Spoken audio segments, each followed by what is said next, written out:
দেখি। উদয় আপনাকে যুক্ত করা হয়েছে বলেন আপনি। উদয় ভালো আনমিউট করে বলেন।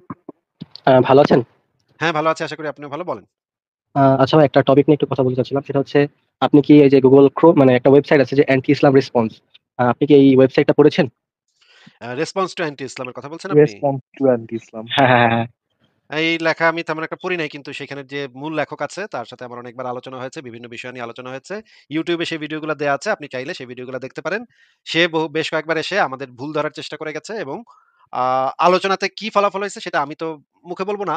আপনি নিজেই দেখে নিজে সিদ্ধান্ত নিয়েন এই আলোচনাতে কি ফলাফল তো হয়েছে। বিষয়টা ঠিক হচ্ছে আছে? সেখান থেকে মানে আমি কিছু বিষয় একটু মানে কোয়েশ্চেন করতাম অ্যান্টি ইসলাম রেসপন্স নিয়ে। মানে এই যে এই কি নাম কি? ওয়েট 1 সেকেন্ড হ্যাঁ। রেসপন্স টু অ্যান্টি ইসলাম। হ্যাঁ, আমি সিউর ভাইয়া করেন। রেসপন্স অবশ্যই, অবশ্যই। আপনি আ বলেন। আচ্ছা কোন সমস্যা নেই। ইসলাম কি অমুসলিমকে হত্যা করে ফেলতে বলে?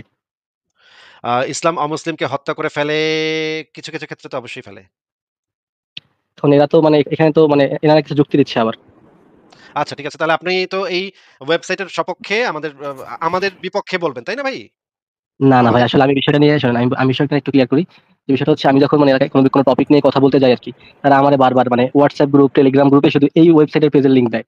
দিয়ে বলে কি যে আমার কোয়েশ্চেন অ্যান্সার এখানে কিন্তু পেয়ে এখানে যাওয়া। একটা প্রবলেম আছে তো আসিফ ভাই। হ্যাঁ, হ্যাঁ থ্যাংক ইউ বলেন। ফার্স্ট অফ অল যুক্ত করার জন্য ধন্যবাদ আসিফ ভাই। অ্যান্ড এখানে একটা প্রবলেম আছে। প্রবলেমটা হচ্ছে আমি যতদূর শুনলাম, আমি মাত্রই ঢুকলাম, মাত্রই কথাটা শুনলাম এবং আমি সমস্যা কি? জিজ্ঞেস করলাম ইসলাম কি অমুসলিমকে হত্যা করতে বলে কিনা। উনি জানে যে ইসলাম অমুসলিমকে হত্যা করতে বলে, তো কোশ্চেনটা তো অ্যাপ্রোপ্রিয়েট কোশ্চেন হওয়া উচিত ছিল ভাই। ইসলাম যেই ক্ষেত্রে অমুসলিমদেরকে হত্যা করতে বলে সেই ক্ষেত্রে অমুসলিমদেরকে হত্যা করা একটা জাস্টিফাইড কাজ কিনা। অলরেডি যে বলে সেটা তো সে জানে, রাইট? সে তো বললো যে ওনারা যুক্তি দেয়, যে যুক্তি হত্যাগুলো জাস্টিফাইড, এটার পিছনে যুক্তি দেয়, তাই না? আ মানে উনার পয়েন্টটি এখন পর্যন্ত আমি আসলে বুঝতে পারিনি। উনি কি পয়েন্টটা বলতে চাচ্ছেন। আমার কাছে মনে হচ্ছে যে উনার পয়েন্টটাই আ উনি আ প্রশ্নটা উদয় ভাই একটু ধৈর্য ধরেন, আমি আপনাকে আবার বলতে দিচ্ছি দাঁড়ান। আমার মনে হচ্ছে যে উনি এই রেসপন্স টু অ্যান্টি ইসলাম ওয়েবসাইটে যেই টাইটেলটা পড়ে আসছে, সেই টাইটেলটা এক্সাক্টলি আমাদের দাবি না।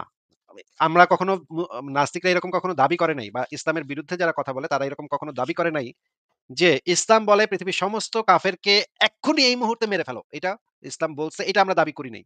আমাদের যে দাবিটা সেই দাবিটা হচ্ছে ইসলামে অমুসলিমদেরকে হত্যা করার বিধান আছে এবং মুসলমানরা যখন শক্তিশালী হবে, যখন ক্ষমতাশালী হবে, যখন দুর্বল থাকবে তখন তারা যেটা করবে সেটা হচ্ছে অমুসলিমদের সাথে সুসম্পর্ক বজায় রাখবে। সবার সমান অধিকারের কথা বলবে, সেকুলারিজমের কথা বলবে, ধর্মনিরপেক্ষতা, সবার সমান অধিকার, মানবাধিকার ইত্যাদির কথা বলবে যখন তারা দুর্বল থাকবে। আর যখনই তারা সবল হবে, যখনই তারা শক্তি সামর্থ্য অর্জন করবে, তখন তারা যেটা করবে সেটা হচ্ছে ১ম এ মুশরিকদেরকে একেবারে পৃথিবীর মানে মানচিত্র থেকে একদম নাম নিশানা মুছে দিতে হবে। তাদের সমস্ত শিরকি কাজকর্ম, সমস্ত কিছু একদম পৃথিবী থেকে উৎখাত করে দিতে হবে মুশরিকদেরকে, যারা মূর্তি পূজারী। আর যারা আহলে কিতাব মানে ইহুদি এবং খ্রিস্টান যারা, তাদেরকে জিজিয়া দেয়ার মাধ্যমে ইসলামী রাষ্ট্রে থাকতে দেয়া যাবে। তবে তাদেরকে অপমান অপদস্থ করার মাধ্যমে তাদেরকে প্রতি মুহূর্তে বুঝায় দিতে হবে যে আসলে তারা আসলে অমুসলিম। এই জিনিসটা তাদের প্রত্যেকটা জায়গাতে লাঞ্ছিত করে তাদেরকে বুঝাইতে হবে যে তারা আসলে অমুসলিম। এরপরে যখন তারা এই জিনিসগুলা থেকে মানে বাঁচতে চেয়ে যখন ইসলাম কবুল করে নিবে তখন তো তারা শান্তির পথে চলে আসবে। আর যদি তারা ইসলাম কবুলটা না করে তাহলে তাদেরকে এইভাবেই তাদের বিরুদ্ধে তাদেরকে অপমান অপদস্থ করতে হবে। আমরা একটু ফারাজ ভাই ১ সেকেন্ড আমরা একটু মুশফিক মিনারের এই বক্তব্যটাই আমরা একটু মুশফিক মিনার যার একটা বক্তব্য এখানে শুনে নেয়া দরকার। একে প্রিন্সেস। হ্যাঁ, একে প্রিন্সেস তার এই মানে ওয়েবসাইটে যে চালায় তারই একটা বক্তব্য আমরা একটু শুনে দেখি যে সে আসলে কি বলে এই বিষয়ে। আক্রমণাত্মক জিহাদ বিষয়ে মানে ইসলামের অবস্থানটা কি? ফারাজ ভাই আপনি কি একটু দেখবেন যে এখানে আ ওই যে আক্রমণাত্মক জিহাদ বিষয়ে যে মুশফিক মিনারের যে ভিডিওটা সেটা এগুলো এত চেঞ্জ হয়ে গেছে আমি এখন খুঁজে পাই না ভাই। এটা কি আপনি রাখছিলেন ভাই? আপনি যদি রাখেন তাহলে আপনি যেখানে রাখছেন সেখানেই আছে আরকি। এখন কোথায় যে রাখছি? দাঁড়ান এই আচ্ছা ১ম এটাতে দেখি। আমরা একটু মুশফিক মিনারের বক্তব্যটা শুনবো। দাঁড়ান একটু দেখি আমি। না ১ম এ এটাতে নাই। তাহলে আমরা চুনাহাগা মুমিনদের ভিডিও এই সেকশনটাতে দেখি। কি অবস্থা আসিফ ভাই, আপনি একটা আলাদা সেকশন খুলে রাখছেন চুনাহাগা মুমিনদের ভিডিও। কোথায় আপনার সো কল্ড মানবতা?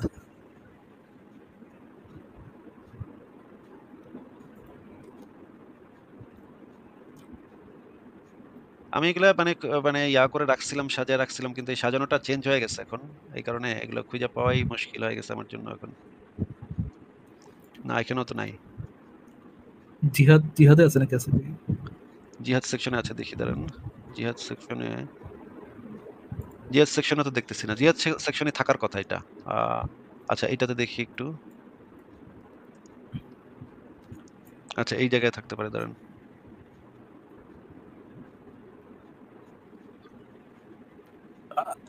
আচ্ছা ওকে আসিফ ভাই, আমি দেখি ফেসবুক থেকে চেষ্টা করি। আচ্ছা ফেসবুক থেকে একটু দেখান তো এই ভিডিওটা, যে মুশফিক মিনার যে আক্রমণাত্মক জিহাদ বিষয়ে কি বলছে সে, সেটা আমরা একটু মুশফিক মিনারের মুখ থেকেই শুনবো।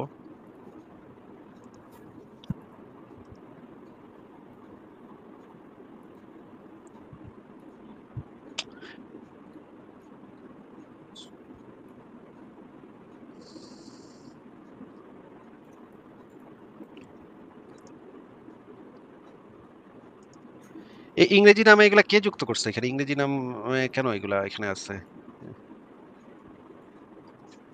ইংরেজি আমি তো জাস্ট যুক্ত করলে ভাই বেশিরভাগ ওই যে ওই তুনাগাতেই যুক্ত করি আর কি।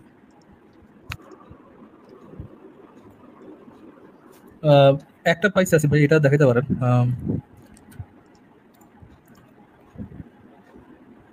আচ্ছা তাহলে আপনি দেখান তাহলে এটা। আমরা একটু মুশফিক মিনারের বক্তব্যটা আগে শুনে নিই, তারপর আমরা এটা নিয়ে আলোচনা করব। আপনার এই রেফারেন্স গুলো আমরা দেখব। ঠিক আছে?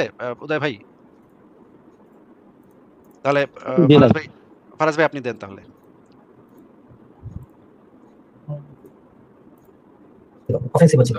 আজ আমরা জানবো ইসলামে আক্রমণাত্মক জিহাদের যৌক্তিক কারণসমূহ। আমি একটা প্রশ্ন করতে চাচ্ছি, ইসলামে যে জিহাদের আছে, যুদ্ধগুলো আছে, সেগুলো কি সবগুলো কি ডিফেন্সিভ ছিল নাকি অফেন্সিভ ছিল? অফেন্সিভ ছিল, অফেন্সিভ ছিল। আচ্ছা অফেন্সিভ যুদ্ধের মানে কারণগুলো কি ছিল, মানে একটু জানতে চাচ্ছি। কারণ হচ্ছে ভাই, এটা আসলে খুব লং উত্তর, এটা আসলে কম কথায় বললে ভুল বোঝার অবকাশ থাকে। তারপরও মানে এটাই শেষ প্রশ্ন, প্রশ্ন বানানো যাবে না। সংক্ষেপে বলা হচ্ছে ভাই, একটা বৈধতা রয়েছে ইসলামে, যেটাকে বলা জিহাদুত তলাব অথবা ইকদামি জিহাদ বলা হয়। এটার বৈধতা আছে। সেটার একটা কারণ হচ্ছে যে এটা কারণ এই না মানুষকে জোর করে ইসলাম গ্রহণ করানো, বিষয়টা এরকম না। এটা হচ্ছে ইসলাম প্রচারের জন্য মানে পরিবেশ সৃষ্টি করা। আসলে ইসলাম শুধুমাত্র 21 শতাব্দীর জন্য কিন্তু না, ইসলাম কিন্তু 7ম শতাব্দীর জন্য, ইসলাম 10ম শতাব্দীর জন্য ছিল, ইসলাম 16 শতাব্দীর জন্য ছিল, ইসলাম 21 শতাব্দীর জন্য। এখানে এটা শর্ত হচ্ছে একজন খলিফা বৈধ অথবা বৈধ শাসক, যেটা শর্ত, মানে যেটা হচ্ছে আক্রমণাত্মক জিহাদের ক্ষেত্রে এটা হচ্ছে শর্ত। সেটা হচ্ছে সেই সময়কার পৃথিবীটা এরকম ছিল যে একটা রাজ্য একটা রাজ্যকে আক্রমণ করতো। এটা আসলে ওয়ার্ল্ড সিস্টেমটা এরকম ছিল, এবং সেই সিস্টেমের সাথে সামঞ্জস্যপূর্ণভাবে ইসলামে এটা বৈধতা রাখা হয়েছে যে একজন মুসলিম শাসক তিনি এটা করতে পারবেন। তবে এটাকে কিছু জিনিস মেনটেন করা হয়, যে সাম্রাজ্য বিস্তারের জন্য ওইরকম বিষয়টা এরকম না। সেটা হচ্ছে সেই রাষ্ট্রের শাসকের কাছে মুসলিম শাসক তিনি ইসলামের দাওয়াত দেন, অথবা জিজিয়ার আহ্বান করেন, অথবা যুদ্ধ করেন।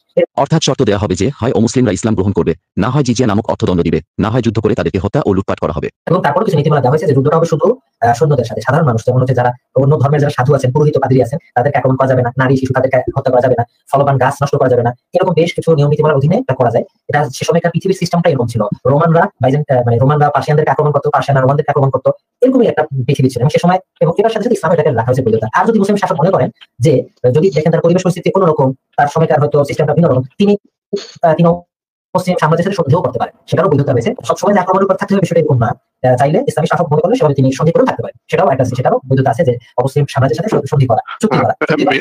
মানে সবগুলো নীতিমালা মেনে বর্তমানে কি করা যাবে এটা? এখন তো খলিফা নেই, ওটা ওই জিহাদের শর্ত হচ্ছে খলিফা, তবে ডিফেন্সিভ জিহাদের শর্ত খলিফা না। সেক্ষেত্রে যে এটা করতে পারে, যদি আক্রমণ করে তাহলে প্রতিরক্ষামূলক, সেটার জন্য খলিফা শর্ত না, সেটা করা যেতে পারে, খলিফা ছাড়াই করা যেতে পারে। এখন তো আসলে খলিফা নেই। মানে আসলে ইসলাম এমন একটা মানে জীবন ব্যবস্থা যেটা হচ্ছে সব রকম পরিবেশ পরিস্থিতির সাথে আসলে কাঠানো। যদি এটার অনুমতি না দেওয়া হতো তাহলে দেখেন মানে মুসলিমদের আসলে টিকে থাকা অসম্ভব হতো। এটা একটা ম্যাটার অফ ফ্যাক্ট। আর যদি এটার অনুমতি না দেওয়া হতো তাহলে দেখেন মানে মুসলিমদের আসলে টিকে থাকা। আচ্ছা আমার মনে হয় ভিডিওটা শেষ হইছে। ফারাজ ভাই শেষ হইছে ভিডিওটা? প্রতিহিত করে না, মুসলিমরা নিজেরা গিয়ে অন্যের উপর আক্রমণ না করলে বলে তাদের টিকে থাকাই সম্ভব হতো না। মক্কা মদিনার যে ইসলামী রাষ্ট্র ছিল, এটা দুই পাশে ছিল। এক পাশে ছিল পারস্য সাম্রাজ্য, সেটা তৎকালীন পৃথিবীর একটা সুপার পাওয়ার ছিল। আর পাশে ছিল বাইজেন্টাইন এম্পায়ার, মানে পূর্ব রোমান সাম্রাজ্য, সেটা ছিল একটা সুপার পাওয়ার।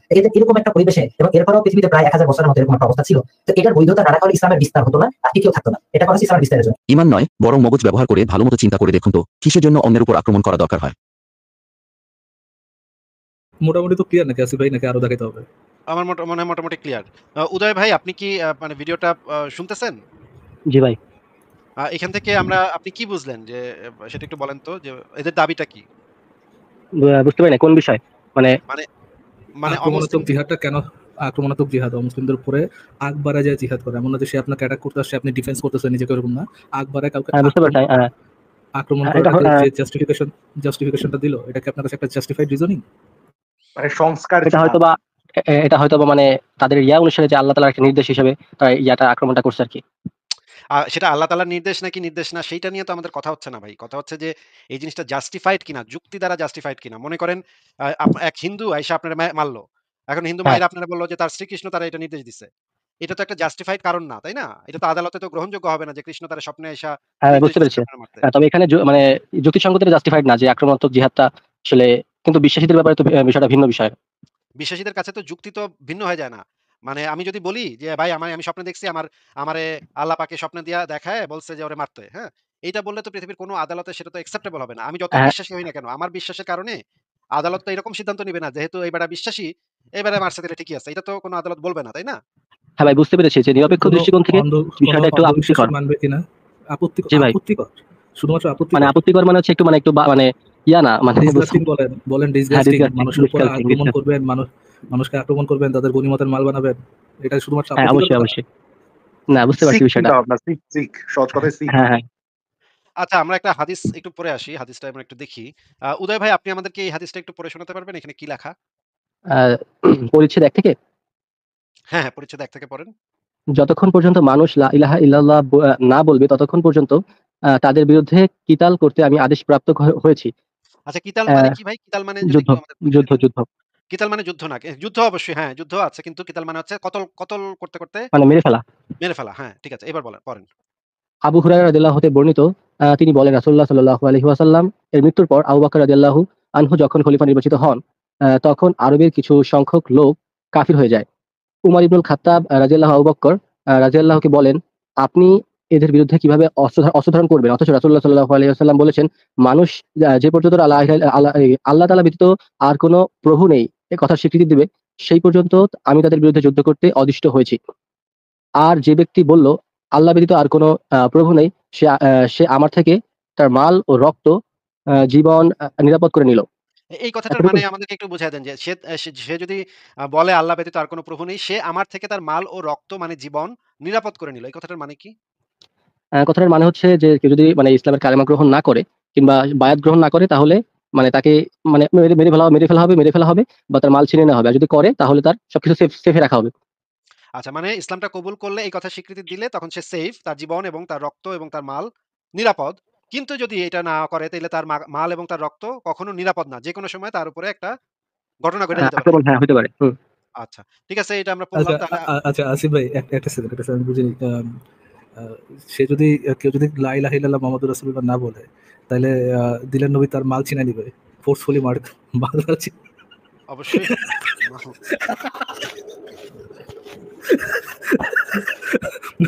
দিলেন নবীকে সেই মালের মধ্যে কি তার স্ত্রীও পড়বে নাকি ভাই? হ্যাঁ, মালের ভিতরে তার স্ত্রী, তার কন্যা, তার যে দিলেন নবী তার মাল কর সরি আচ্ছা ভাই এই মাল নিয়ে এরপরে কি হবে ভাই? মাল নিয়ে কি কেউ জেনুইনলি বলতেছে যে তুমি যদি লা ইলাহা ইল্লাল্লাহ মুহাম্মাদুর রাসূলুল্লাহ না বলো আমি তোমার মাল ছিনে আমার মাল তোমার থেকে রক্ষা পাবে না, তোমার মাল আমার থেকে রক্ষা পাবে না। ও মাই গড কি আচ্ছা আমরা একটু এই যে উদয় ভাইয়ের কাছ থেকে শুনি। উদয় আপনি কি যেন বলতেছিলেন? বলেন, শেষ করেন। ইসলাম এটা থেকে বলবো নাকি আবার একটু বলেন। কথা শুনতে পাইনি আমি। রেসপন্স টু অ্যান্টি ইসলামের এই যে যুক্তি তারা দিয়েছে তারা মানে এটা কি বলবো নাকি আপনি হ্যাঁ, হ্যাঁ, বলেন অসুবিধা নেই বলেন। কি যুক্তি দিয়েছে? সূরা নিসা ৪:৮৯ সূরা নিসা ৪:৮৯ তে তো বলা আছে যে তারা যদি বিপদ হয়, তারা যদি ফিরে যায় তাহলে তাদেরকে হত্যা করতে। ৪:৮৯ তে তো এইটা বলা আছে। মুখ ফিরিয়ে হ্যাঁ, নেয়। তারা এখানে যদি মুখ ফিরিয়ে নেয় তাহলে তাদেরকে যেখানে পাও হত্যা করো। তো এটা এখানে বলা আমি আছে। মানে বলতেছি যে এখানে হচ্ছে আপনার এই মানে সূরা তাবারি আর হচ্ছে আপনার ইবনে কাসিরের মানে ইয়াতে সূরা তাফসিরে বলা তাবারি, আছে সূরা সূরা তাবারি। তাবারি না মানে তাফসিরে তাবারি। আচ্ছা তাফসীরে তাবারি হ্যাঁ, বলেন। আর হচ্ছে আপনার এই ইবনে কাসিরে বলা আছে যে এই আয়াত প্রসঙ্গে সাহাবী ইবনে আব্বাস রাদিয়াল্লাহু থেকে বর্ণিত আছে যে মক্কায় এমন কিছু লোক ছিল যারা ইসলামের কালিমা পাঠ করেছিল কিন্তু এরা মুসলিমদের বিরুদ্ধে মুশরিকদের সাহায্য করত। অর্থাৎ এরা মদিনা ইসলামী রাষ্ট্রে শত্রুর এজেন্ট হিসেবে কাজ করত। তাদের বিশ্বাস ছিল যে মুহাম্মদ সাল্লাল্লাহু আলাইহি ওয়াসাল্লাম এর সাহাবীগণ তাদেরকে কোনো বাধা প্রদান করবে না। কেননা তারা প্রকাশ্যে ইসলামের কালিমা পাঠ করেছিল। এদের ব্যাপারে কি করা হবে তা নিয়ে সাহাবীদের মধ্যে মতানৈক্য হয়েছিল। রাসূলুল্লাহ সাল্লাল্লাহু আলাইহি ওয়াসাল্লাম এরপরে নীরব থাকলেন। অতঃপর আচ্ছা আলোচিত আয়াত নাযিল মূল পয়েন্টটা বলেন। এখানে এটা পরে আপনি যেটা বুঝছেন সেই পয়েন্টটা আগে বলেন। মানে মুনাফিক টাইপের কাউকে হত্যা করার কথা বলা হয়েছে নাকি? মানে মুনাফিক শুধু মুনাফিক কাউকে হত্যা করা বলছে না, মুনাফিক ইনক্লুডেড এর মধ্যে। ইসলামকে শুধুমাত্র মুনাফিকদের হত্যা করতে বলে নাকি মুনাফিক সহ অমুসলিম যারা আছে তাদের উপরে আক্রমণাত্মক জিহাদ করতে বলেন, যারা মানবে না তাদেরকে হত্যা করতে বলেন, বা যারা ট্যাক্স দিতে না, চায় না না আমি তো তাদেরকে আমি তো আমি তো এই আয়াতের প্রসঙ্গে কথা বলতেছিলাম যে এই আয়াতের মানে তাফসীর প্রসঙ্গে এটা। ওইটা তো আপনি মাত্র নিয়ে আসলেন। এর আগ হ্যাঁ, পর্যন্ত তো আমরা ইসলামে অমুসলিমকে হত্যা করা যাবে হ্যাঁ, হ্যাঁ কিনা সেটা নিয়ে কথা দেখেছি বলছিলাম। আমি সেটা আপনি দেখেছি। আপনি এখন যেটা কথা বলছেন সেটা হচ্ছে মুনাফিকদেরকেও হত্যা করা যাবে কিনা সেটা নিয়ে বলতেছেন। আবার মুনাফিকদেরকে নিচে হত্যা করা উদয় সাহেব হ্যাঁ, মুনাফিকদেরকেও হত্যা করা যাবে কি যাবে না? সেটা তো এই আলোচনার অংশ না তো। সেটা একটা সেপারেট আলোচনার অংশ হইতে পারে যে মুনাফিকদেরকেও হত্যা করতে হবে। আল্লাহর নবী এটা বলছে কোন একটা আয়াত থেকে আপনি এই জিনিসটা দেখাইতে পারেন সেটা ঠিক আছে। কিন্তু এটা তো এই আলোচনার সাথে তো রিলেভেন্ট হচ্ছে না। আমি বুঝতে পারছি না কিভাবে রিলেভেন্ট। আপনি কি এই পয়েন্টটা মেক করতে চাচ্ছেন যে আ এই ইসলামে শুধুমাত্র মুনাফিকদেরকে হত্যা করতে বলে, অন্যদেরকে বলে না। এটা কি মেক করতে চাচ্ছেন কিনা? মানে আমি মেক করতে চাচ্ছি না, মানে এই মানে ইয়াতে এই ওয়েবসাইটটা এটা বলা আছে আরকি। ও মানে যুক্তি সহ। শুধুমাত্র মুনাফিক। তাহলে আমরা একটা হাদিসটা কোন আবার একটু কোন পড়ি। কোন ওয়েবসাইট? প্রিন্সেসের ওয়েবসাইটটা? মানে না, না, response response to? To anti Islam এটা। আচ্ছা, লিংকটা দেন, আমরা দেখবনি। আচ্ছা আমরা আচ্ছা, একটু এই হাদিসটা আবার একটু পড়ি যে এইখানে তো রাসূলুল্লাহ বলেছেন মানুষ যে পর্যন্ত না আল্লাহ ব্যতীত কোন প্রভু নেই এই কথা স্বীকৃতি দেবে সে পর্যন্ত আমি তাদের বিরুদ্ধে যুদ্ধ করতে আদিষ্ট হয়েছি। আপনি বলতেছেন এখানে শুধুমাত্র মুনাফিকদের ব্যাপারে যুদ্ধ করতে হবে। এছাড়া আর যুদ্ধ করতে হবে না নাকি ভাই? আমি আপনাকে লিংকটা দেব, আপনি তাহলে পড়লে ভালোভাবে বুঝতে পারবেন আরকি। আমি ওই যে এই বালের লেখা আমি পড়ি না তো ভাই। এই বালের কি বালটা লেখে মানে হাসতে, হাসতে মরে যেতে হয় এই বালের লেখা কিন্তু পড়তে গেলে। আপনি তো পড়ছেন, আপনি পড়ছেন না? আপনি পড়ে জি ভাই। কি বুঝছেন? ওইখানে কি শুধুমাত্র ইসলামকে শুধুমাত্র মুনাফিকদেরকে হত্যা করতে বলছে, নাকি মুনাফিকদেরকেও ভাই, হত্যা আমি করতে বুঝছি বলছে? কি জানেন ভাই? আমি বুঝছি এখানে এরা তেনা পেঁচায় খালি ভাই, বুঝছেন? এরা আরে খুবই কি তেনা তেনা পেঁচায়। বেঁচেছে সেটা তো, কি তেনা বেঁচেছে সেটা তো জিজ্ঞেস করতেছি না। আমি বলছি আপনি কি বুঝতে পারছেন ওটা দ্বারা? যে ওদের লেখাপড়া কি বুঝতে পারছেন? এখানে কি লেখা আছে, মানে দাবিটা কি? তারা কি দাবি করছে শুধুমাত্র মুনাফিকদের হত্যা করতে হবে, নাকি হ্যাঁ, হ্যাঁ, মুনাফিকদেরকেও হ্যাঁ। তারা হত্যা করতে দাবি হবে? দাবি হচ্ছে শুধুমাত্র মুনাফিকদেরকে, মানে যারা শত্রু টাইপের, মানে ইসলামের শত্রু টাইপের এদেরকে। আচ্ছা। ঠিক আছে তাহলে আমরা একটা মুহাম্মদের একটা চিঠি আমরা একটু পড়ি। একটা চিঠি দেখেন মুহাম্মদ একটা সিরাতুর রাসূলুল্লাহ গ্রন্থের আ এর আগে একটা ইয়ে আছে। কোশ্চেন জিজ্ঞেস করা আছে ভাই। হ্যাঁ, বলেন। একটু আগে ওই যে যার কথা শুনাইলাম আপনাকে, উনি তো ওই হ্যাঁ, ওয়েবসাইটের একজন লেখক। ওই হ্যাঁ, ওয়েবসাইটের হ্যাঁ, মূল লেখক তিনি। হ্যাঁ, হ্যাঁ। তাকে তো চিনে নাকি উদয় ভাইয়া? আচ্ছা ভাই, আমি একটা ছোট একটা হাদিস বলি আরকি। যেই প্রশ্ন জিজ্ঞেস করছি ওটার উত্তরটা দেন, শুভ নষ্ট করেন না। যাকে দেখাইছি তাকে তো চিনেন, সেই তো ওই ওয়েবসাইটের লেখক, এদের তো জানেন নাকি? হ্যাঁ, ওটা আমি জানি না আরকি। মানে ওটা আমি ফেস চিনি না, আমি ওয়েবসাইটটা আচ্ছা, চিনি। উনার নামই হচ্ছে মিনার। উনি ওই ওই ওয়েবসাইটের একজন লেখক এবং সবচেয়ে বা বেশি আর্টিকেল সম্পাদক, দাঁড়িয়ে আছে সেই সম্পাদক, হ্যাঁ। সম্পাদক। ও আচ্ছা, হ্যাঁ, সম্পাদক, ওকে। তো একটু আগে যার কথা শুনাইলাম, তিনি লাইভে কি বলছেন ভিডিওতে? তিনি ভিডিওতে বলছেন আক্রমণাত্মক জিহাদ। হ্যাঁ, হ্যাঁ। আক্রমণাত্মক জিহাদ। আক্রমণাত্মক জিহাদ কোথায় করবে? অন্য রাষ্ট্রে। অন্য রাষ্ট্রে কি মুনাফিক বসে থাকে, নাকি মুনাফিকরা নিজেদের মধ্যে থাকে? নিজেদের যে মুনাফিক আক্রমণাত্মক জিহাদ অন্যান্য রাষ্ট্র অত হতে পারে, নিজেদের অত মধ্যে হতে পারে। ভাই, যেখানে ইসলামিক খেলাফত আছে সেইখানের মধ্যে মুনাফিকদের কথা বলা হয়েছে। অন্য রাষ্ট্রে তো ইসলামিক খেলাফতই নেই। যখন আক্রমণাত্মক জিহাদের কথা বলা হইতেছে, ওখানে কি মুনাফিকদের কথা বলছে, নাকি সবার পরে জিহাদের কথা বলছে সে? সবার উপরে। তাহলে এই পয়েন্টটা তো আপনি যে পয়েন্টটা বললেন যে শুধুমাত্র মুনাফিকদের উপর অ্যাটাক করতে হবে, এই পয়েন্টটা তো ওই লোকে ইনভ্যালিড করে দিল। এতটুকু কি বুঝতে পারছেন? একটু জি আগে ভাই। যার ভিডিও দেখালাম সেই তো ইনভ্যালিড করে দিল, এতটুকু বুঝতে পারছেন? জি ভাই, জি ভাই। আচ্ছা ওকে, আমরা ঠিক আছে। আরো কয়েকটা রেফারেন্স আমরা একটু দেখি। এখানে দেখেন। এটা হচ্ছে তাফসীর ইবনে কাসির। আপনি যদি আমাদেরকে একটু পড়ে শোনাইতেন উক্ত আয়াতাংশ এখান থেকে যদি আপনি একটু পড়ে শোনাইতেন। ভাই আপনি একটু পড়লে ভালো হইতো। আমার ফোন হচ্ছে OnePlus তো গ্রিন লাইন পড়ে গেছে উপরে ভাই। একটু আচ্ছা। ঠিক আছে আমি পড়ে শোনাচ্ছি। উক্ত আয়াতাংশ এবং অনুরূপ আয়াতসমূহের ভিত্তিতে আবু বকর সিদ্দিকী স্বীয় খেলাফতের যুগে জাকাত প্রদানে অনিচ্ছুক ব্যক্তিদের বিরুদ্ধে জিহাদ করিয়াছিলেন। উক্ত আয়াতাংশ দ্বারা প্রমাণিত হয় যে কাফিরগণ যতদিন কুফরি ত্যাগ করিয়া ফরজ কার্যসমূহ পালন না করিবে ততদিন তোমরা তাহাদের বিরুদ্ধে যুদ্ধ করিবে এবং তাহাদিগকে হত্যা করিবে। এই কথাটা ভাই এই তাফসীর ইবনে কাসিরের লেখা। এবং নিচে আরো জি। লেখা আছে অর্থাৎ কাফিরগণ শুধু ঈমান আনিলে ও সালাত কায়েম করিলে আর যাকাত প্রদান করিলে হত্যা হইতে ক্ষমা পাইবে না, বরং হত্যা হইতে রক্ষা পাইতে হইলে তাহাদিগকে ঈমানের সহিত সকল ফরজ কার্য করিতে হইবে। মানে কাফেররা শুধুমাত্র যে ঈমান আনলো তাইলেই যে মাপ পাওয়া যাবে তা কিন্তু না। জি। খরচ কাজগুলো করতে হবে। হত্যা হইতে রক্ষা পাইতে হইলে প্রত্যেকটা ফরজ কাজ ঈমানের সহিত পালন করিতে হইবে। নাইলে একেবারে খবর আছে। ভাই আমি তো দেখতে পাচ্ছি একেবারে খবর করে দেওয়ার মতো কথাবার্তা বলা আছে। আচ্ছা ঠিক আছে আরো দেখি আমরা। আ এই অংশটা কি আচ্ছা আমি পড়ে শোনাচ্ছি। মুসলমানগণের বিরুদ্ধে যুদ্ধ আরম্ভ না করিলেও সকল ধর্ম ও বর্ণের কাফিরদের বিরুদ্ধে প্রথমেই জিহাদ শুরু করিবে। এটা হচ্ছে জিহাদের নীতিমালা। ঠিক আছে? কিতাবুল জিহাদ ওয়া সিয়ার এটা হচ্ছে সহিহ মুসলিম গ্রন্থের একটা ব্যাখ্যা গ্রন্থে এই জিনিসটা বলা আছে যে মুসলমানগণের বিরুদ্ধে যুদ্ধ আরম্ভ না করিলেও সকল ধর্ম ও বর্ণের কাফিরদের বিরুদ্ধে প্রথমেই জিহাদ শুরু করিবে। মানে তারা যদি আক্রমণ করতে নাও আসে, তুমি একবার গিয়া তাদেরকে আক্রমণ করবা। এটা এখানে বলা। যতক্ষণ পর্যন্ত না তাহারা ইসলাম গ্রহণ করে কিংবা জিজিয়া ইসলামী রাষ্ট্রে অমুসলিমদের উপর ধার্যকৃত কর প্রদান না করে। আর ইহা দ্বারা আল্লাহ তাআলার কালেমা সমুন্নত করা, দ্বীন ইসলামের মর্যাদা দান ও কুফরের দাপট ধ্বংস করাই উদ্দেশ্য।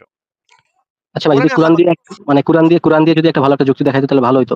কারণ অনেক রকমের মানে লোক আছে তো ভাই, বুঝছেন? তাদের সবাই একটু বুঝাইতে গেলে একটু কোরআনও লাগে। এখানে আমি মানে আপনি তো শুনে শেষ করলেন না ভাই। একটু শুনেন। জি ভাই, হ্যাঁ শুনতেছি। হ্যাঁ, এই যে এখানে আল্লাহ তাআলা ইরশাদ করেন, এটা হচ্ছে কোরআনের আয়াতটা, হ্যাঁ? আল্লাহ তাআলা জি। ইরশাদ করেন, অনন্তর যখন হারাম মাসসমূহ অতীত হইয়া যাইবে তখন ওই মুশরিক দেরকে তোমরা যেখানেই পাও হত্যা করো এবং ধৃত করো, আর অবরোধ করো এবং প্রত্যেক ঘাটির অবস্থানসমূহে তাহাদের লক্ষ্য করিয়া বসিয়া যাও। অতঃপর তাহারা যদি কুফরি হইতে তওবা করিয়া লয় এবং নামাজ আদায় করিতে থাকে এবং জাকাত দিতে থাকে, তবে তাহাদের পথ ছাড়িয়া দাও। নিশ্চয়ই আল্লাহ তাআলা অতীব ক্ষমাশীল ও পরম দয়ালু। সূরা তাওবা আয়াত ৫। এখানে যেটা বলা হচ্ছে যে, এখানে একটা কন্ডিশন দিয়া দিচ্ছে যে তারা যদি নামাজ আদায় করে, কুফরি ত্যাগ করিয়া যদি তওবা করে, নামাজ আদায় করে, জাকাত দেয়, তাইলে তারা মাফ পাবে। কিন্তু এটা মাফ না পাবে। করলে প্রত্যেক ঘাঁটিতে তাদের জন্য ওঁৎ পেতে বসে থাইকা তাদেরকে যেখানেই পাও হত্যা করতে হবে। এরপরে পরের চ্যাপ্টারে আরো বলা আছে, পরের প্যারাতে আরো বলা আছে। সূরা তাওবার অপর আয়াতে আল্লাহ তাআলা ইরশাদ করেন, তোমরা যুদ্ধ করো ওই সকল লোকেদের বিরুদ্ধে যাহারা আল্লাহ ও কিয়ামত দিবসের উপর ঈমান রাখে না। আল্লাহ ও তাহার রাসূল যাহা হারাম করিয়া দিয়াছেন তাহা হারাম করে না আর গ্রহণ করে না সত্য ধর্ম, যতক্ষণ না তাহারা বশ্যতা স্বীকার করত জিজিয়া প্রদানে স্বীকৃতি জ্ঞাপন করে। সূরা তাওবার ২৯ নম্বর আয়াত। ভাই দেখতে পেয়েছেন তবে এটা? হ্যাঁ, জি ভাই। মানে হ্যাঁ, সন্ধি না করে আরকি। সন্ধি না মানে মানে বশ্যতা স্বীকার করা। সন্ধি করা এক জিনিস আর বশ্যতা স্বীকার করা আরেক জিনিস ভাই। জি ভাই। তো এইখানে এই জিনিসগুলা বলা আছে। তো আপনি আ ওই যে ওই ওয়েবসাইটে যেই আর্গুমেন্টটা পড়ছেন, সেই আর্গুমেন্টটা এবার দিতে পারেন। বলেন আপনি আর কি পড়ছেন এখানে? যে মানে এখানে বলা হয়েছে রাসূলুল্লাহ সাল্লাল্লাহু আলাইহি ওয়াসাল্লাম বলেন, আবু দাউদের একটা হাদিস যে ব্যক্তি কোন কারণ ব্যতীত মুআহিদ ইসলামী রাষ্ট্রে রাষ্ট্রে চুক্তিবদ্ধ কোন ব্যক্তিকে হত্যা করবে, সে আল্লাহ তাআলার জন্য ওয়েট আমি পড়তেছি ভাই। দাঁড়ান, আমি মানে সিরিয়াল বাই সিরিয়াল পড়ছি তো। মানে বলতেছি ভাই আমি। মানে এখানে হচ্ছে মানে যে একটা ইয়া দেয় না যে তোমরা কোন বুঝছি, নারীকে বুঝছি, হত্যা পড়া করবে লাগবে না। না, পড়া লাগবে না। এত বুঝা গেছে, এত পড়া লাগবে না। জিম্মির কথা বলতেছেন যে অমুসলিম জিম্মিদেরকে আপনি রাখছেন, যাদের কাছে জিজিয়া আদায় করতেছেন, তাদেরকে হত্যা করা যাবে না, এটাই তো? না, এই যে এটা কোন না? নারীকে হত্যা করবে না, অসহায় কোন শিশুকেও না, আর না সক্ষম, ওই যে মুতার যুদ্ধের যে কাহিনীটা, এটা আরকি এই যে হাদিসটা। আপনি বোধহয় আ আচ্ছা, মানে হুম। এই জিনিসটা যে বললেন যে নারীকে হত্যা করবে না, শিশুকে হত্যা করবে না। আমরা এখন একটু ফতোয়ায়ে আলমগীরি থেকে এই অধ্যায়টা একটু পড়ি যে ইসলামের বিধানটা কি এই বিষয়ে। এই চ্যাপ্টারটা কি আপনি পড়ে শোনাতে পারবেন? হ্যাঁ, আর তাদের বাসনপত্র এবং আসবাবপত্রসমূহ, ঘরের যাবতীয় আসবাবপত্র এমনভাবে ভেঙে চুরমার করে দিতে যেন পরবর্তীতে এসব দ্বারা উপকৃত না হতে পারে। আর সকল ধরনের এটা পড়া হচ্ছে না, সকল ধরনের তরল। তরল হুম। তরল জাতীয় পদার্থ প্রবাহিত করে দিবে যেন তারা পরবর্তীতে এসব দ্বারা উপকৃত না হতে পারে। এসব কর্মকাণ্ড এজন্য করা হবে যাতে তারা ক্রোধান্বিত হয়ে ওঠে। মাসালাটা পড়ব? হ্যাঁ, হ্যাঁ, পুরাটাই পড়বেন ভাই। পুরাটা পড়েন। দারুল হারুনের অভিযান থেকে ফেরার সময় যদি বন্দীদের সঙ্গে আনা তাদের সম্ভব না হয়, তাহলে পুরুষদেরকে হত্যা করা হবে। যদি ইসলাম গ্রহণ না করে এবং নারী ও শিশু ও বৃদ্ধদেরকে খাদ্য পানীয় বিহীন নির্জন ফেলে আসবে। যেন তারা ক্ষুধা পিপাসা, এটা কি হবে ভাই? ক্ষুধা পিপাসায় মারা যায়। কেননা হাদিসে নিষেধাজ্ঞা আসার কারণে হত্যা করা সম্ভব নয়। আবার বাঁচিয়ে রাখা সম্ভব নয়, বিশেষ কোনো যুক্তিও নেই। আচ্ছা। হ্যাঁ, এটা ঠিক বলছেন যে মানে মোহাম্মদ পরবর্তী জীবনে ১ম জীবনে সে নারী শিশুদেরকে মারাটা অ্যালাও করছিল। কিন্তু পরবর্তী জীবনে যখন অনেক নারী শিশুকে মারা হচ্ছিল তখন সে নারী শিশুদেরকে অনর্থকভাবে মারতে নিষেধ করে দিছে। তবে যদি হঠাৎ করে হুট করে আক্রমণ করে তখন মারলে সমস্যা নাই। কিন্তু অনর্থকভাবে হুদাহুদি মারতে কিন্তু নিষেধ করছে। আসিফ ভাই, হ্যাঁ। আমাদের শিশুপ্রেমী মোহাম্মদ নারী আর শিশুদেরকে কি করছিল ভাই? মারতে পারে নাই। গ্রেট, খুব একটা মোরালিয়া দেখাইছিলেন। কি করছিল তাদেরকে ফ্রি ছেড়ে দিয়েছিল। তাদের কি করছিল? না, যখন ওই তাদেরকে এলাকা আক্রমণ করতো কি করতো? গনিমতের মাল বানায় বাজারে নিয়ে বিক্রি করত। ও, তারা গনিমতের যদি মাল দেয় বলতে আপনি বলতেছেন স্লেভ বানাইতো, মানে নারীদেরকে এবং বাচ্চাদেরকে সেক্স স্লেভ বানাইতো, সেক্স স্লেভ মেয়ে বানাইতো বাচ্চাদেরকে। আচ্ছা ভাই, তারা এটা কি এরকম ভাবে হওয়া যায় না যে তাদের কোনো মানে স্থায়ী ঠিকানা নাই? তাদেরকে সে মানে আইনে স্থায়ী একটা ঠিকানা দিচ্ছে, কোনো একটা সাহাবীদের বাসায় কিংবা তার নিজের আপনার বাসায়? আমার এই ঠিকানাটাকে আপনি দিতে দিবেন উদয় ভাইয়া? অবশ্যই না ভাই। তাইলে ওই যে যুক্তিটা মনে যে করেন দিলেন, এটা কি মানে যুক্তিটা দিয়ে যে সাজাতে ভূমি করে দিলেন যে হ্যাঁ ওদের ক্ষেত্রে ঠিক আছে, বাট আমার আম্মুর আমি দিব না, এই মনে করেন যেহেতু মুশফিক যেহেতু মনে হ্যাঁ। করেন উদয় ভাই, মনে করেন মুশফিক মিনারের পরিবারের নারী সদস্যদেরকে আমি একটা ঠিকানা দিতে যদি চাই, মুশফিক মিনার তো তাতে রাজি হবে নাকি? হুম। আপনি তো মুশফিক পিতারই ঠিকানা দিতে চান। আমি তো হ্যাঁ, কারেক্ট, না। ঠিকই বলেছেন। আমি তো মুশফিক মিনারকেই ঠিকানা দিতে চাই। আপনিও চান। আমরা কারাকারি করছি এটা নিয়ে। কিন্তু তর্কের খাতিরে ধরে নেন আমি মুশফিক মিনারের পরিবারকে একটা নিরাপদ বাসস্থান এবং জার্মানিতে, হ্যাঁ? এনে কিন্তু ভালো। সবকিছু কিন্তু অনেক ভালো। হ্যাঁ? বাংলাদেশের থেকে কিন্তু অনেক ভালো। আপনি মুশফিক কি যা খাবেন, প্রিন্সেসকে তাই খাওয়াইতে পারবেন? যা পড়বে তার প্রিন্সেসকে তা পড়াইতে পারবেন? তার থেকে দ্বিগুণ আচ্ছা খারাপ। ভাই, এখানে মানে যদি মানে দাস-দাসী প্রথাটা যদি এরকম ভাবে ধরা হয়, তাহলে মানে লিভ-ইন এ থাকে যে আজকালকার যে মানে সকল যে মানে আধুনিক জেনারেশন যে লিভ-ইন এ থাকে, দাস-দাসীর সাথে লিভ-ইন এ থাকার সাথে পার্থক্য কতটুকু ভাই? পার্থক্য আরে হচ্ছে গিয়ে ফাকিং সিরিয়াস আপনি কি জেনুইনলি সিরিয়াস? কোন কারা লিভিনে থাকার আগে বলা যায় তার পরিবারকে হত্যা করে তারা তুলে নিয়ে এসে লিভিংয়ে নেয়। না ভাই ওইটা বলি নাই। যে মনে করেন আপনার বিষয়টা কি? মনে করেন লিভ ইন এ আপনি মনে হচ্ছে বিবাহ ছাড়াই আপনি তার একজনের লিভ ইন এ থাকতে পারতেছেন। সো আবার হোয়াট? দাসী সো নিয়ে তার সাথে হোয়াট? বিবাহ ছাড়াই আমরা কি ওইটার জন্য কমপ্লেন করতেছি? আরে বেকুব ভাইয়া, আমরা কি ওইটার জন্য কমপ্লেন করতেছি? আপনি কি আপনার আম্মুকে যে বললেন যে ওই কন্ডিশনে রাখবেন না, কি জন্য রাখবেন না? যে ওই বেটা তার বিয়ে করে না এই জন্য, নাকি ওই ব্যবস্থাটাই আপনার পছন্দ না, নাকি আপনার উদয় সাহেব আম্মুকে যাই হোক ভাই, ওইভাবে এটা একটা উদয় সাহেব অপ্রাসঙ্গিক উদয় কোয়েশ্চেন, সাহেব এটা বাদ দিই ভাই। এটা বাদ উদয় দিই। সাহেব এখানে এখানে একটা বড় পার্থক্য আছে। বড় পার্থক্যটা হচ্ছে যে একটা লিভিং রিলেশনশিপে নারী এবং পুরুষ উভয়ের সম্মতি থাকে। জি, তারা স্বেচ্ছায় সজ্ঞানে বোধবুদ্ধি ব্যবহার করে। তারা যদি প্রাপ্তবয়স্ক অবশ্যই হয়, হ্যাঁ। তারা তাদের ইচ্ছা অনুসারে তার ইচ্ছা যে এই ছেলেরে তার ভাল লাগছে বা এই মেয়েরে তার ভাল লাগছে। তাদের নিজের হুম, ইচ্ছার বহিঃপ্রকাশ আমরা লিভিং রিলেশনশিপে দেখতে পাই, যেটা অত্যন্ত চমৎকার একটা সম্পর্ক। দুজন দুজনে ভালোবাসে, সেখানে তৃতীয় পক্ষের কারো কিছু বলার নাই। তারা দুইজনই সম্মত, দুইজনই রাজি খুশি। কিন্তু যখন দাসী বানানো হচ্ছে, হ্যাঁ। দাসদের কখনো কোনো দাসী হওয়ার কোনো কনসেন্ট থাকে না, মানে কোনো সম্মতি থাকে না। পৃথিবীতে কখনো এরকম কোনো ঘটনা ঘটে না যে একজন গিয়া, "ভাই আমারে দাস বানাইবেন? আমি তো দাস হইতে চাই।" এই রকমের ঘটনা তো ঘটা কি সম্ভব? আপনি কি মনে করেন? না ভাই, এটা তো একটা মানে অমানবিক বিষয় আরকি। এই যে যখন আমারে দাস বানাবেন এই কথাটাও যখন সে বলল, তখন তো সে তো তার ইচ্ছার বহিঃপ্রকাশ করল, তাই আচ্ছা না? ভাই, আমি মানে বেশ কিছু ইসলামিক স্কলারের আমি বক্তব্য শুনি। তারা বলে যে পাশ্চাত্যের দাস ব্যবস্থা আর ইসলামী দাস ব্যবস্থা সম্পূর্ণ ভিন্ন। যারা এই যে মানে যারা এইসব কথা বলে তারা নাকি পাশ্চাত্যের দাস ব্যবস্থার সাথে ইসলামী দাস ব্যবস্থার মানে তালগোল পাকায় ফেলে। আচ্ছা, যদি এটা হয় যে হ্যাঁ, যদি তার তার কথা ধইরা নিয়েও ধইরা নিলাম, আমরা তর্কের খাতিরে ধইরা নিলাম যে ইসলামী দাসদের অনেক সুযোগ সুবিধা। তাদের প্রত্যেকদিন হাজির বিরিয়ানি খাওয়ায় ডাইক্কা, ডাইক্কা। "ওই আয়, খাবি না মানে? মাইরা পিটায় খাওয়ামু। হাজির বিরিয়ানি খা প্রত্যেকদিন সকাল, বিকাল, সন্ধ্যা ৩ বেলা ইসলামী দাসদেরকে ৩ বেলা সকাল, বিকাল, সন্ধ্যা হাজির বিরিয়ানি খাওয়ায়।" ঠিক আছে ভাই? ধইরা নিলাম তর্কের খাতিরে। অনেক সুবিধা। কিন্তু যেই ব্যক্তি এই কথাটা বলতেছে সে কি এই রকমের দাস হইতে রাজি হবে? যেই দাস, যেই দাসের কোনো স্বাধীনতা নাই, যেই দাস অন্য মানুষের দ্বারা পরাধীন। আচ্ছা, ইয়ে তো চলে গেল। ভাই এই একসাথে অনেকেই লিভ নিচ্ছে আসিফ ভাই, বুঝলাম না কোনো হ্যাঁ, ঝামেলা হলো নাকি কোথাও? বুঝলাম না। আমিও বুঝলাম না। আমি একটু তাহলে Facebook এ দেখতে পারি। কিন্তু ফারাজ ভাই এই কথাটার মানে কি? যে মানে পশ্চিমের দাসরা খুব খারাপ, আমাগো দাসটা খুব ভালো। আহ, আপনি তো ভাই তাকে ওটাই জিজ্ঞেস করতে পারতেন যে আহ, পশ্চিমের দাস ব্যবস্থা ভাই তো আমার একটু ডিসকানেক্ট হয়ে গেছিল। আপনি আবার একটু বলে একটু মানে শুনতাম। একটু ডিসকানেক্ট হয়ে গেছিল আরকি। না, আমি আচ্ছা, আপনাকে জিজ্ঞেস করতেছি এই জিনিসটা আসিফ ভাই, যে পশ্চিমের দাস ব্যবস্থা আর ইসের দাস ব্যবস্থা যে এক, এটা কেউ মানে দাবি করে নেই। আমি মনে করি পশ্চিমের দাস ব্যবস্থা থেকে ইসের দাস ব্যবস্থা আরো অনেক বেশি জঘন্য। বাট কিন্তু মানে কিন্তু অ্যাপার্ট ফ্রম দ্যাট, ওটা যদি ভিন্ন হয় একও হয়, ইট ডাজন্ট ম্যাটার। দেখতে হবে ওটা কি নৈতিক নাকি অনৈতিক, দাস বানানোটা নৈতিক না অনৈতিক। এখন আপনি তো আগেই অস্বীকার করলেন যে আপনার আম্মুকে আপনি সেই দাস হিসেবে দেখতে চান না, কোনোভাবেই জি, চান না, ওটা মানে সেকেন্ডের মধ্যে আপনি ইয়ে করে ফেললেন। কিন্তু আমরা ওইটা যতই ভালো হোক, ওইটা যতই ভালো হোক আর যাই হোক, সেই পজিশনে আপনি আপনার পরিবারকে দেখতে চান না, যেই সিচুয়েশনে মুমিনরা অন্যের পরিবারকে রাখতে চায়। জি। আমার তো আর কিছু বলারই নেই আসিফ ভাই, যে এটা একটা অমানবিক পজিশন, তো এটা তো প্রমাণই হয়ে গেল যে এটা আমার উপর প্রযোজ্য হবে না। তবে ভাই আমি বলতেছিলাম যে যুদ্ধবন্দির বন্দীরা যারা ছিল মানে শিশু কিংবা নারী, তো এদের বিষয়টা হচ্ছে মনে করেন একজন নারী তো মধ্যযুগের যদি একজন নারীর কথা চিন্তা করেন তারা তো মানে নিজ পায়ে দাঁড়ানো মানে একটা অন্যরকম বিষয় তাদের, যেহেতু তাদের কাছে কিছু নাই আপনি সেহেতু মধ্যযুগের হ্যাঁ, নারীদের কথা কেন আনতেছেন সেটা তো বুঝতেছি না। ইসলামের নীতি তো মধ্যযুগের জন্য না, ইসলামের নীতি তো সর্বযুগের জন্য। মানে যাই হোক মানে একজন নারী ওই সময়ের না, না, যাই মানে হোক, ওই যাই হোক মানে বুঝলাম না কি? তো ভাই। যাই হোক যাই মানে হোক কি আজব কথা, বুঝলাম যাই না। হোক মানে কি?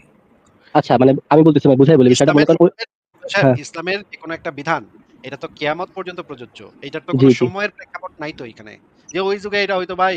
না, এটা ইসলাম যতদিন থাকবে, ইসলামের বিধানাবলী ততদিন পর্যন্ত প্রযোজ্য হবে। কিয়ামতের আগ দিন পর্যন্ত এই একই বিধান প্রযোজ্য হবে। জি ভাই।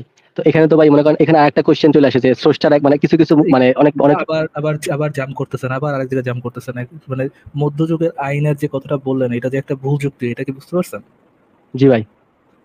ওকে, যান এখন নেক্সট পয়েন্টে যান। এবং মানে আরো একটা কথা হচ্ছে যে আপনি যদি এইটা বুঝায় থাকেন যে ওই যুগে নবী মোহাম্মদের যুগে মেয়েরা কই যাইবো ভাই? আহারে অসহায় মেয়েরা ভাই। আহারে নবী, জি ভাই এটাই বলতে আমাকে চাচ্ছি আরকি। দয়াল হ্যাঁ, নবী, আমার নগো দয়াল নবী মেয়েগুলো দেইখা ভাই দুঃখে ভাই বুকটা মানে ফাইটা যাইত এইজন্য বেচারা বাসায় নিয়া খাটের উপরে তুলছিল। হ্যাঁ? এইটা যদি আপনার পয়েন্ট হয়, তাইলে ভাই এই পয়েন্টটা তো ভাই টিকে না। কারণ এই যে হাদিসের ভিতরে দেখা যায় যে নবী মোহাম্মদ এমনকি কি কাজটা করতো আপনার আমি দেখাচ্ছি দাঁড়ান। মানে ইয়াটা বের করে তারপরে আমি দেখাচ্ছি। হাদিসটা বের করে দেখাচ্ছি দাঁড়ান। আ আ আহ এই যে দেখেন, সহিহ মুসলিম আ ইসলামিক ফাউন্ডেশন হাদিস নাম্বার হচ্ছে ৩৪৭৭। এখানে দেখেন ইস্তিবরার পর যুদ্ধবন্দিনীর সাথে সঙ্গম করা জায়েজ এবং তার স্বামী বর্তমান থাকলে সে বিয়ে বাতিল। আচ্ছা এখানে কি বলা হচ্ছে দেখি আমরা। ইস্তিবরাটা কি আসলে একটু ইস্তিবরা হচ্ছে গিয়ে ওই যে এই নিচে বলে দেয়া আছে। একৃত অতিবাহিত হওয়াকে ইস্তিবরা বলা হয়। ওইটা হচ্ছে ইদ্দত বলে এটাকে, হ্যাঁ? ইদ্দতের সময়টা পার হওয়া। আচ্ছা ৩ এখানে মাসের মানে ইদ্যতের পর ইয়েটা পার হওয়া। একৃত ইসের এই যে জন্য যারা যারা হচ্ছে যুদ্ধবন্দী তাদের ক্ষেত্রে আপনার নবী ৩ মাস অপেক্ষা করতে পারবে না। একবার হইলেই হয়ে গেছে, এখন তার উপরে উঠে যাও। হ্যাঁ, এখন এখন ও তার উঠান সাথে দিয়ে সেক্স দিছে। করা শুরু করবে। ঠিক আছে। এখন দেখি আমরা আবু সাঈদ খুদরি থেকে বর্ণিত রাসূলুল্লাহ সাল্লাল্লাহু আলাইহি ওয়াসাল্লাম হুনাইনের যুদ্ধের সময় আওতাসের দিকে একটি বাহিনী পাঠান।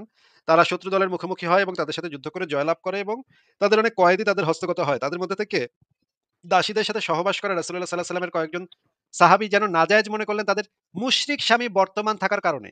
মানে এই মেয়েরা কি ভাই অসহায় ছিল বলেন তো? অবশ্যই। ওমা এদের তো মুশরিক স্বামীরা তো বর্তমান আছে। তাইলে অসহায় হইল কেমনে? মানে আছে কিন্তু তারা তো মানে কারাবন্দী হয়তো বা কিংবা যুদ্ধে পরাজিত পলাতক। তাইলে ছেড়ে দিলেই তো হইতো স্বামীর কাছে চলে যেত মুশরিক স্বামী একসাথে মানে চলে যেত। এখানে তারা অসহায় কোথায়? জি ভাই ধন্যবাদ ভাই। এই জিনিসটা দেখলাম ভালো লাগলো। অ মানে বুঝলাম না আপনার কথা। মানে তারা তো মানে আমি অসহায় না। বুঝতে পারছি যে হ্যাঁ, বুঝতে পারছি। আমি বিষয়টা এবার বুঝতে পারছি। তাইলে তাদের স্বামীরা এখানে বাইচা আছে তারপরেও মানে ইয়ারা কি করল? সাহাবীরা কি করল? তাদের সাথে ইয়া আসিফ ভাই, করল। আরেকটা জিনিস দেখেন, মোহাম্মদের নিয়মগুলা কতটা আরবিটারি, আর তারা মানে এই যুদ্ধবন্দীদের সাথে মানে দাসদাসী রাখার জন্য তাদের যে দিব্যা লক করতো, এদেরকে যে গুণী ভোগ করাটা তাদের একটা খুব খায়েশের বিষয় ছিল। এটা কিভাবে প্রমাণ করা যায়? যে ইদ্যতের বিষয়টাও কিন্তু প্রমাণ করা যায়। দেখেন, ইদ্যত জিনিসটা ইম্পর্টেন্ট। কারণ ইদ্যত জিনিসটা ইম্পর্টেন্ট এই জন্য যে ওই নারীটাকে প্রেগনেন্ট, যার সাথে আপনি সেক্স করতেছেন, ওই নারীটা প্রেগনেন্ট কিনা এটা দেখার জন্য, রাইট? যে ওই নারীটার পেটে আসলে কোনো বাচ্চা আছে কিনা। যখন আপনি সেক্স করলেন, ইসলামিক কনসেপ্ট অনুযায়ী তার পেটে আগে অন্য একজনের বাচ্চা আছে, তো ওইটা নেওয়া যাবে না, ওইটা আপনি নিতে পারবেন না। ওটা এটা খুবই খারাপ জিনিস। যার জন্ম পরিচয় যা, মানে যার পিতৃ পরিচয় যা, তারকেই সে পিতৃ পরিচয়টা হোল্ড করতে হবে। তো এটার জন্য তাদের সাথে সেক্স করাটা যাবে না। এটা মুক্ত নারীদের জন্য কতদিন? মুক্ত নারীদের জন্য, ইসলামিক নারীদের জন্য হচ্ছে ৩ মাস। কিন্তু দেখেন, বাচ্চা আছে কিনা এটা টেস্ট করার জন্য যদি ৩ মাস লাগে মুক্ত নারীর জন্য, ঈসের তো যারা যুদ্ধবন্দী তাদের তো ইউটারাস ভিন্নভাবে কাজ করে না, তাই না আসিফ ভাই? তাদের গর্ভ তো হ্যাঁ, ভিন্নভাবে কাজ করে না, একইভাবে তো প্রসিডিউর তো একই। তো যদি বাচ্চা কার পিতাকে এটা টেস্ট করা এত ইম্পর্টেন্ট হয়, এবং ওটার জন্য যদি মুক্ত নারীদের ৩ মাস ওয়েট করতে হয়, আর যুদ্ধবন্দী নারীদেরকে একবার ইদ্যত হয়ে গেলেই তাদের মানে একবার ইদ্যত হয়ে গেলেই গুড এনাফ, আর দরকার নেই। এটা দ্বারাই তো প্রমাণ করা হচ্ছে যে আল্লাহর নিয়ম, মোহাম্মদের নিয়ম, এগুলো আরবিটারি বুলশিট। এবং সে ঈশারদের জন্য, যে যুদ্ধবন্দী নারীদের জন্য সে লকলকায় থাকতো, সে আর তার সাহাবীরা লকলকায় থাকতো কবে একবার পিরিয়ড শুরু হবে, কবে তার সাথে আমি খাটে উঠবো। বিকজ তার ভিতরের সিস্টেম তো আর চেঞ্জ হয়ে যাচ্ছে না যে ইমান আনলাম আমার ইউটারাস ভিন্নভাবে কাজ করা শুরু করবে। আচ্ছা আমরা আরেকটা হাদিস একটু পড়ে দেখি। আরেকটা হাদিস একটু দেখেন। আ উদয় সাহেব আরেকটা হাদিস একটু দেখেন।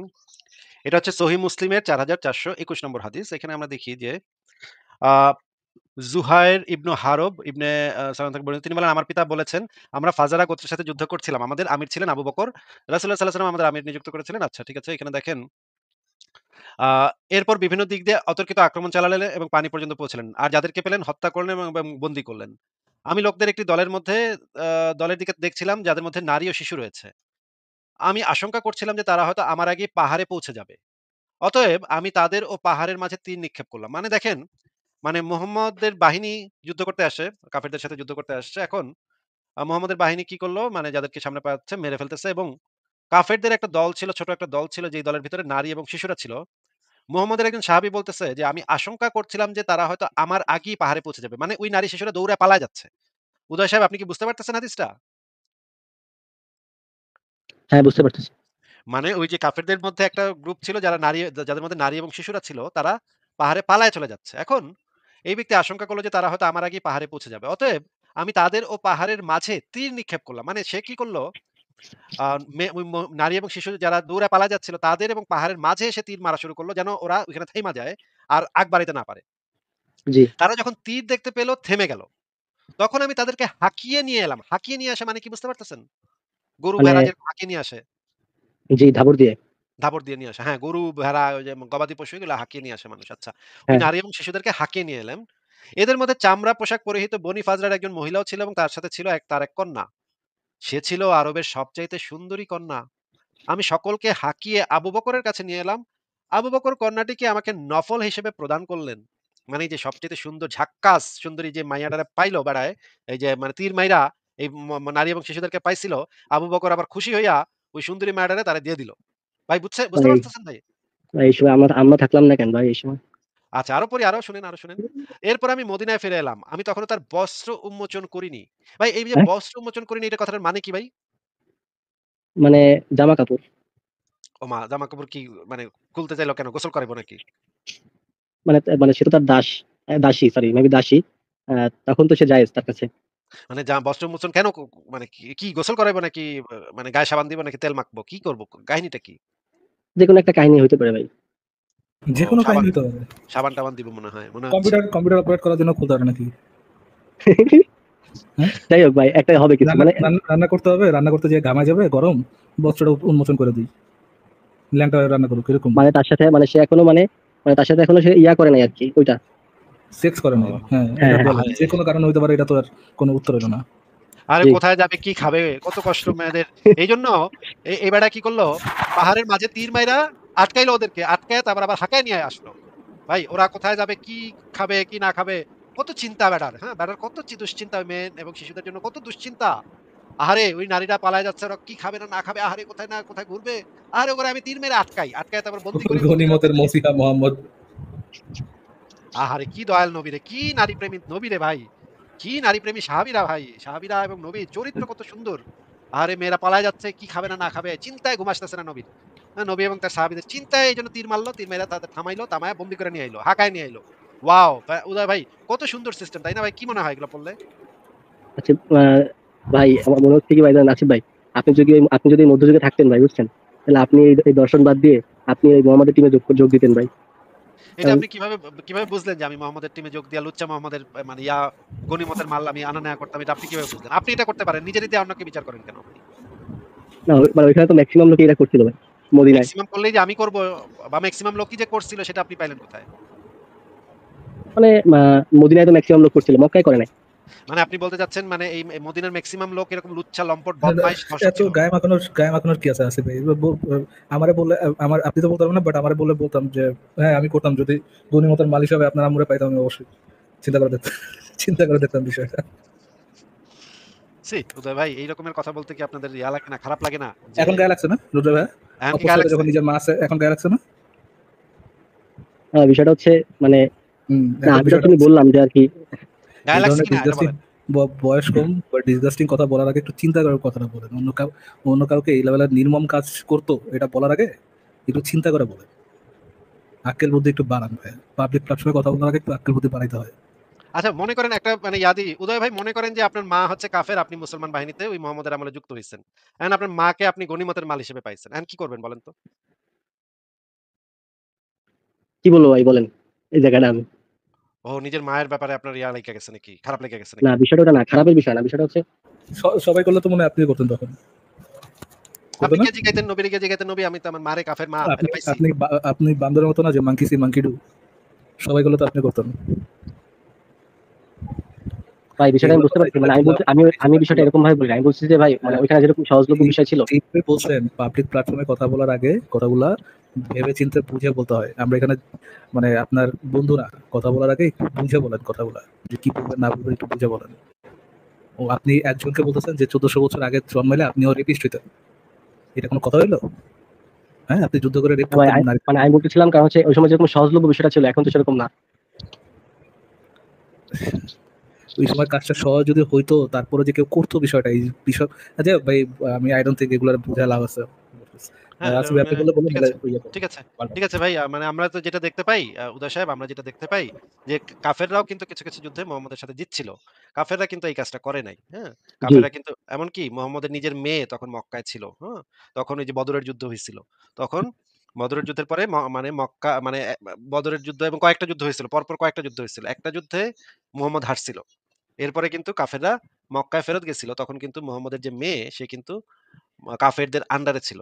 তখন কিন্তু মুহাম্মদের মেয়েরে কিন্তু তারা কেউ গনিমতের মাল বানায় নাই ভাই। হ্যাঁ? আমরা বরঞ্চ জি, দেখতে পাই সেই অঞ্চলের কাফেরদের নীতি-নৈতিকতা মুহাম্মদের থেকে অনেক উন্নত ছিল। কাফেরদের মধ্যে একজন নারী ছিল আবু সুফিয়ানের স্ত্রী হিন্দ। সে জি। নিজে গিয়ে সেই মেয়েটারে মানে মুহাম্মদের মেয়েরে মুহাম্মদের মেয়ে তখন প্রেগন্যান্ট ছিল। সে নিজে গিয়ে তার গলার গয়না খুইলা দিয়া আ মদিনায় পাঠায় দিছিল। ঠিক আছে? এবং ঘোড়া-টোড়া দিয়া মানে উট-টুট দিয়া কি যেন এত এক্সাক্টলি খেয়াল নাই। উটে চড়ায়া নিজে পার করে দিয়ে আসছিল যে, "যাও তুমি মদিনা যাওগা, তোমার বাপের কাছে যাওগা।"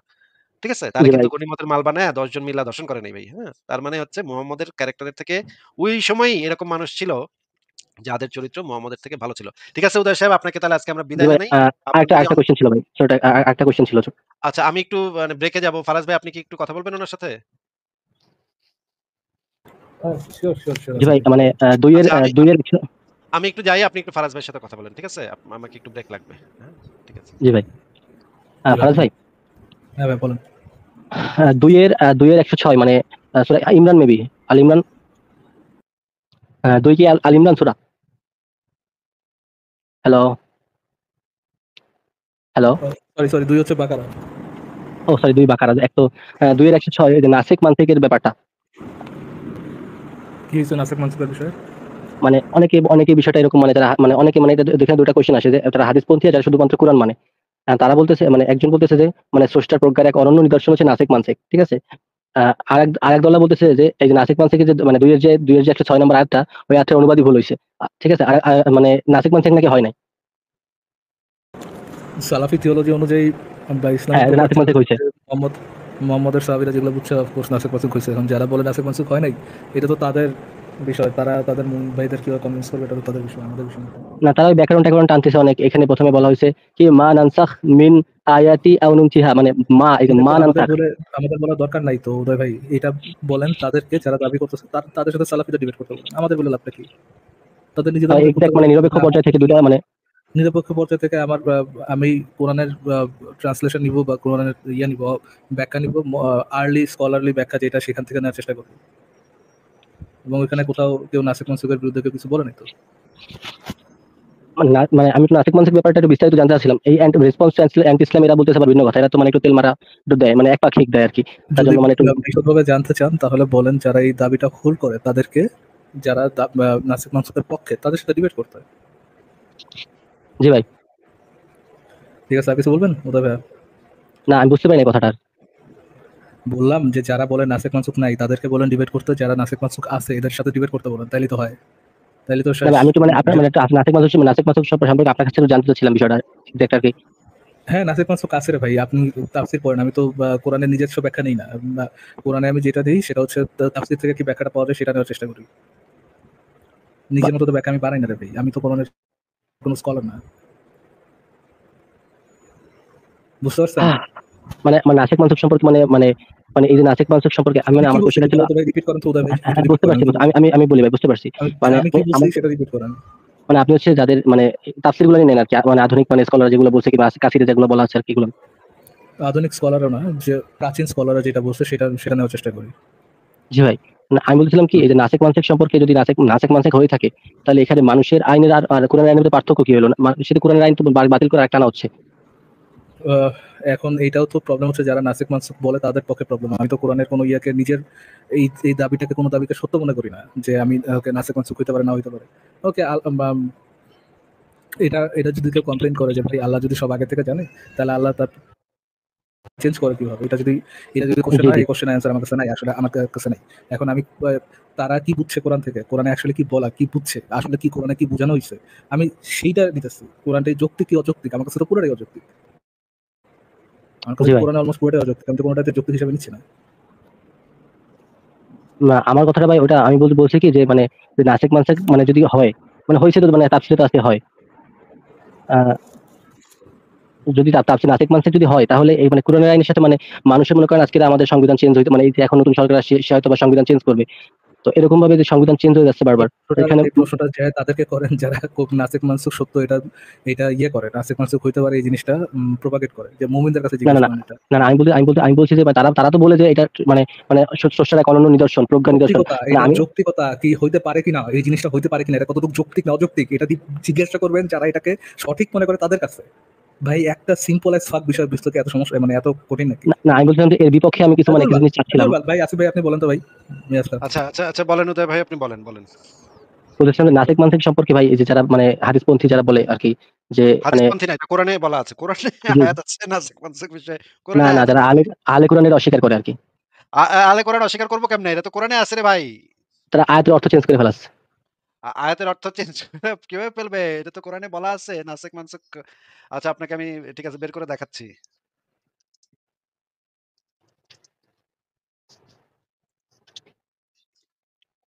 ভাই কোরআনে যেটা বলা আছে সেটা কিভাবে অ্যা আহলে আসিফ ভাই, কোরআনরা আসিফ ভাই ধরেন কোরআনে আল্লাহ বলছে আল্লাহ সর্বশক্তিমান। ওকে। এখন আপনি বললেন ওকে, ওকে কোরআনে আল্লাহ দাবি করছে আল্লাহ সর্বশক্তিমান।